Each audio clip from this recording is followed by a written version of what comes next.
ಕರ್ನಾಟಕದ ನದಿಗಳು ಭಾಗ 5. ಪಾಲಾರ್ ನದಿಯು ಇಂದಿನ ಕೋಲಾರ ಜಿಲ್ಲೆಯ ನಂದಿ ಬೆಟ್ಟಗಳಲ್ಲಿ ಉಗಮಿಸುತ್ತದೆ. ಈ ನದಿ ಪಶ್ಚಿಮಾಭಿಮುಖವಾಗಿ ಹರಿದು ಕರ್ನಾಟಕದಲ್ಲಿ 93 ಕಿಲೋಮೀಟರ್, ಆಂಧ್ರ ಪ್ರದೇಶದಲ್ಲಿ 33 ಕಿಲೋಮೀಟರ್ ಹಾಗೂ ತಮಿಳುನಾಡಿನಲ್ಲಿ 222 ಕಿಲೋಮೀಟರ್ ದೂರವನ್ನು ಕ್ರಮಿಸಿ ಚೆನ್ನೈನಿಂದ 100 ಕಿಲೋಮೀಟರ್ ದಕ್ಷಿಣಕ್ಕಿರುವ ವಯಲೂರು ಸಮೀಪದಲ್ಲಿ ಬಂಗಾಳ ಕೊಲ್ಲಿಯನ್ನು ಸೇರುತ್ತದೆ. ಹಾರಂಗಿ ನದಿಯು ಕಾವೇರಿ ನದಿಯ ಉಪನದಿಗಳಲ್ಲೊಂದು. ಇದಕ್ಕೆ ಸುವರ್ಣಾವತಿ ಎಂಬ ಹೆಸರಿದೆ. ಇದು ಮಡಿಕೇರಿಯ ಬೋರೋ ಬೆಟ್ಟದಲ್ಲಿ ಉಗಮವಾಗಿ ಕುಶಾಲನಗರಕ್ಕೆ ಸ್ವಲ್ಪ ಉತ್ತರದಲ್ಲಿ ಕೂಡಿಗೆ ಎಂಬಲ್ಲಿ ಕಾವೇರಿಯನ್ನು ಸೇರುತ್ತದೆ.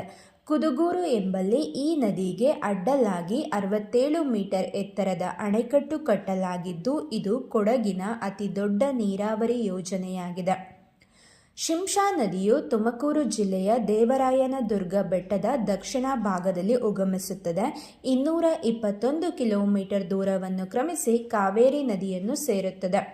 ಕಬಿನಿ ಅಥವಾ ಕಪಿಲಾ ನದಿಯು ಕೇರಳ ರಾಜ್ಯದ ವಯನಾಡ್ ಜಿಲ್ಲೆಯಲ್ಲಿ ಪುನಮರಂ ಮತ್ತು ಮಾನಂದವಾಡಿ ನದಿಗಳ ಸಂಗಮದಿಂದ ಉಗಮಿಸುತ್ತದೆ. ಈ ನದಿ ಪೂರ್ವಾಭಿಮುಖವಾಗಿ ಹರಿದು ಕರ್ನಾಟಕದ ತಿರುಮಕೂಡಲು ನರಸೀಪುರದಲ್ಲಿ ಕಾವೇರಿ ನದಿಯನ್ನು ಸೇರುತ್ತದೆ. ಮುಂದೆ ತಮಿಳುನಾಡಿನ ಮೂಲಕ ಹರಿದು ಬಂಗಾಳ ಕೊಲ್ಲಿಯನ್ನು ಸೇರಿಕೊಳ್ಳುತ್ತದೆ. ಲಕ್ಷ್ಮಣತೀರ್ಥ ನದಿಯು ಕೊಡಗು ಜಿಲ್ಲೆಯಲ್ಲಿ ಹುಟ್ಟಿ ಪಶ್ಚಿಮಾಭಿಮುಖವಾಗಿ ಹರಿದು ಕೃಷ್ಣರಾಜ ಸಾಗರದ ಸಮೀಪ ಕಾವೇರಿ ನದಿಯನ್ನು ಸೇರುವುದು. ಹೇಮಾವತಿ ನದಿಯು ಕಾವೇರಿ ನದಿಯ ಉಪನದಿಗಳಲ್ಲೊಂದು. ಈ ನದಿಯು ಚಿಕ್ಕಮಗಳೂರು ಜಿಲ್ಲೆಯ ಜಾವಳಿಯ ಪಶ್ಚಿಮ ಘಟ್ಟದ ಶ್ರೇಣಿಯಲ್ಲಿ ಉಗಮಿಸಿ ಹಾಸನ ಮತ್ತು ಮಂಡ್ಯ ಜಿಲ್ಲೆಗಳಲ್ಲಿ ಹರಿದು ಕೃಷ್ಣರಾಜ ಸಾಗರದ ಹಿನ್ನೀರಿನಲ್ಲಿ ಕಾವೇರಿ ನದಿಯನ್ನು ಸೇರುತ್ತದೆ. ಹಾಸನ ಜಿಲ್ಲೆಯ ಗೊರೂರಿನಲ್ಲಿ ಈ ನದಿಗೆ ಅಣೆಕಟ್ಟನ್ನು ಕಟ್ಟಲಾಗಿದೆ.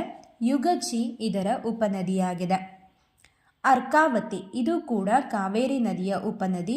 ಉಗಮ ಚಿಕ್ಕಬಳ್ಳಾಪುರ ಜಿಲ್ಲೆಯ ನಂದಿ ಬೆಟ್ಟ, ಕೋಲಾರ, ರಾಮನಗರ ಮತ್ತು ಬೆಂಗಳೂರು ಗ್ರಾಮೀಣ ಜಿಲ್ಲೆಗಳ ಮೂಲಕ ಹರಿದು ಕನಕಪುರದಿಂದ ಸುಮಾರು 45 ಕಿಲೋಮೀಟರ್ ದೂರವಿರುವ ಸಂಗಮದಲ್ಲಿ ಕಾವೇರಿ ನದಿಯನ್ನು ಸೇರುತ್ತದೆ.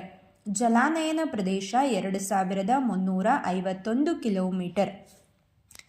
ಶರಾವತಿ ನದಿಯ ಉಗಮ ಶಿವಮೊಗ್ಗ ಜಿಲ್ಲೆಯ ತೀರ್ಥಹಳ್ಳಿ ತಾಲೂಕಿನ ಅಂಬುತೀರ್ಥ. ಹೊನ್ನಾವರದ ಬಳಿ ಅರಬ್ಬಿ ಸಮುದ್ರವನ್ನು ಸೇರುತ್ತದೆ. ಸುಮಾರು 120 ಕಿಲೋಮೀಟರ್ ಹರಿಯುತ್ತದೆ. ಹೊನ್ನಾವರದಲ್ಲಿ ಈ ನದಿಗೆ ಅಡ್ಡಲಾಗಿ ಕಟ್ಟಲಾಗಿರುವ ಸೇತುವೆ ಕರ್ನಾಟಕದಲ್ಲಿಯೇ ಅತ್ಯಂತ ಉದ್ದದ ರೈಲು ಸೇತುವೆ. ಇದರ ಉದ್ದ 2060 ಮೀಟರ್. ಜೋಗದಲ್ಲಿ ಶರಾವತಿ ಎತ್ತರದಿಂದ ಧುಮುಕಿ